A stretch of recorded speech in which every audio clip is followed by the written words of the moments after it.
As everyone stares at the telescope, Larson keeps unusually calm. Robbie notices his hands trembling, not from fear, but restraint. He claims he needs a better view and vanishes to the attic. Moments later, Teacup swears he sees a flicker in his eyes, like reflective animal eyes, but says nothing. That night, the group barricades the house. Lincoln insists they should stick together, but Larson volunteers to guard the back entrance alone. Robbie notices his phone has no reception despite full bars. A late-night scream from outside jolts everyone. They rush out to find Tomiyasu missing. Footprints lead into the woods but stop abruptly, like someone lifted off the ground. Robbie wants to search, but Lincoln is convinced he killed the alien and refuses to waste time. Teacup is stuck between them, sensing both are wrong. Inside, Larson finds an alien tracker device and convinces them it will beep when shapeshifters are close.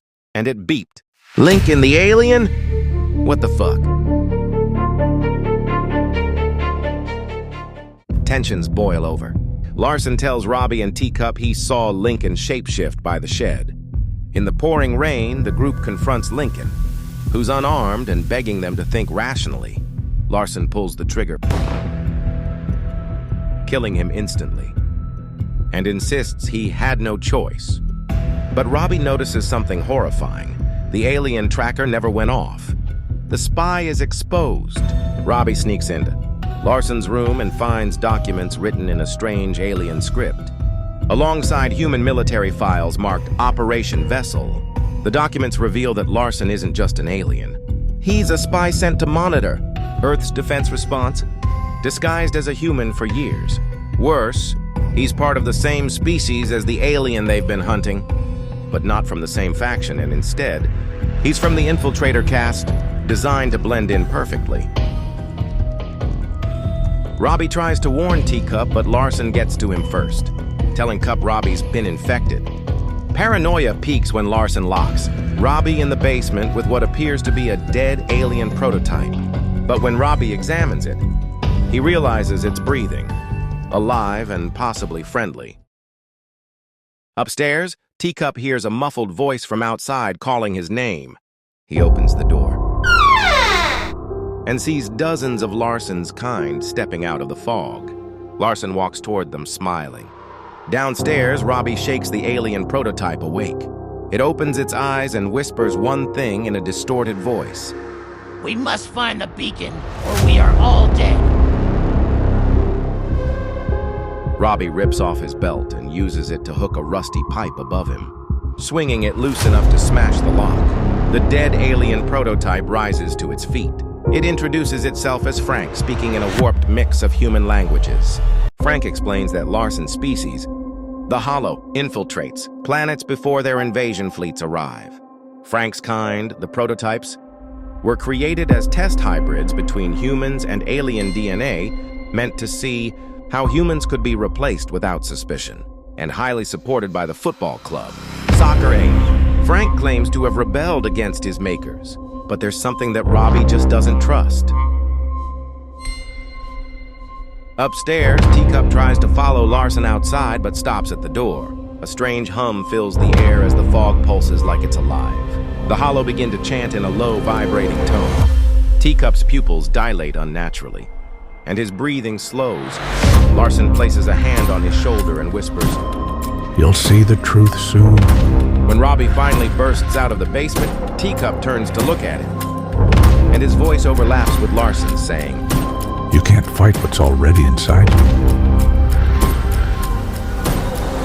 Frank pulls Robbie into the tree line as Hollow soldiers swarm the house. From a ridge, Robbie sees dozens of other aliens emerging from hidden burrows. Frank tells him these are the Architects, the original alien faction that created the Hollow infiltrators. They've come to destroy the defective infiltrators and all humans caught in the middle. The Hollow want Earth for colonization. The Architects want to wipe it clean. Frank claims he just wants revenge. While hiding, Robbie spots movement in the dark. It was Lincoln, limping and bleeding but alive. Larson's shot didn't kill him. He had been wearing a concealed vest from a past mission. Lincoln says he's here to kill Larson, and maybe Robbie if he gets in the way. The Hollow and Architects clash in a brutal night battle across the forest. Robbie, Frank, and Lincoln dodge through chaos, using flares to distract both sides. But then Robbie sees Teacup, fully under Larson's control, walking calmly through gunfire and alien firepower as if he's invincible. Larson gives him a weapon, and he aims it at Robbie. Frank drags Robbie behind cover and tells him there's one way to end the war. A buried alien control beacon under the city, capable of sending a signal to recall all alien ships. But it would also destroy every prototype, including Robbie. Robbie stares at Frank, suddenly realizing what that means. Frank just smirks. You didn't think you were fully human, did you? Robbie, Frank, and Lincoln descend into the dripping, half-flooded maintenance tunnels beneath Melbourne. Pipes groan overhead. Far-off echoes sound like alien screeches or human screams. Frank keeps scanning with a strange wrist device, leading them toward the control beacon chamber. Robbie is tense, not only because activating it would destroy all prototypes, including him, but also because Frank has been hiding something. Lincoln, already suspicious, refuses to take his eyes off Frank. Overhead, the Hollow have seized control of the surface streets, forcing the Architects to retreat into burning suburbs. But in the tunnels, Larson hunts them, his human form flickering, revealing glimpses of his true self. He taunts Robbie through the echoing tunnels. You're not saving Earth, Robbie. You're picking who gets to own it. Just as they reach the beacon chamber, a massive, circular vault with a glowing core, Teacup emerges from the shadows, weapon raised.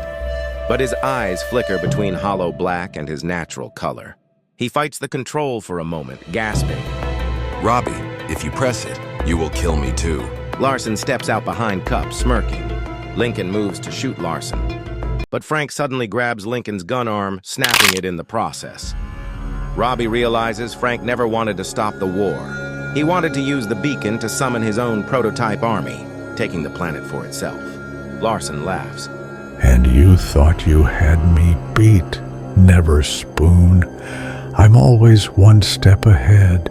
All hell breaks loose. Larson lunges at Lincoln, both of them smashing into the beacon platform. Frank shoves Robbie aside and starts hacking the beacon with his wrist device. Teacup fights himself, switching between helping Robbie and aiming his weapon at him. The beacon pulses violently.